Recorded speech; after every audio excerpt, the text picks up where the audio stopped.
Hi there, and thanks for tuning in to this week's edition of your Wheel and Anchor weekly newsletter.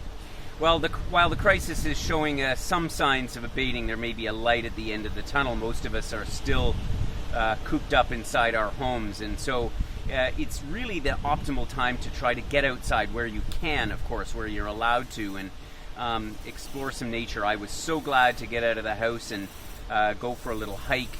I found this wonderful spot, and no matter where you are, there's probably a place where you can go outside, and I know for me, I've really appreciated sort of getting in touch with nature again. It sounds so trite in so many ways, because I think a lot of us just take it for granted because we're not forced to being stuck at home for so long. But these are the times when you can go out and really smell the fresh air and appreciate the beautiful nature that surrounds us wherever it is that we happen to be.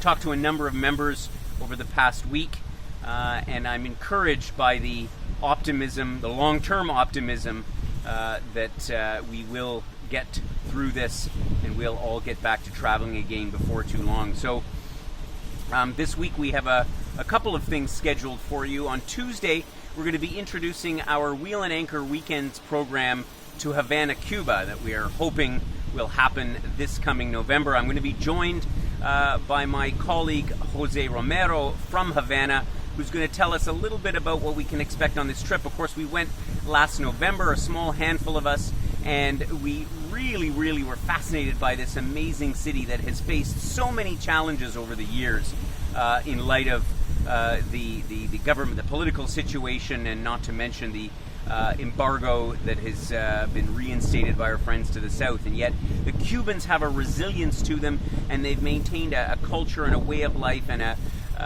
sort of a staunch optimism, if you will, and a character that is really like few other places that I've seen. And Havana is a magical city. If you haven't had the chance to visit it before, please do consider joining us to find out about it for our webinar, which will be on Tuesday at 11 o'clock Eastern Standard Time. And then we're going to be doing a repeat of our virtual coffee connection we did a week before last. We had about a dozen members out from different parts of the country.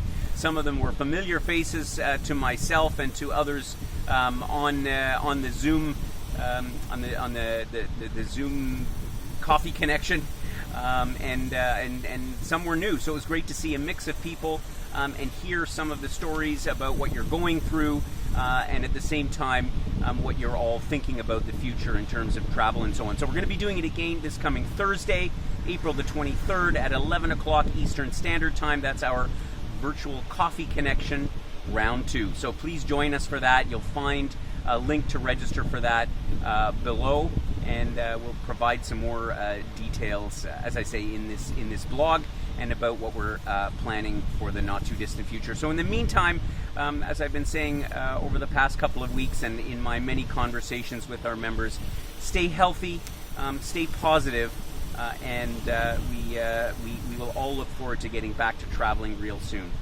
In the meantime, I wish you all the best from here in Thailand.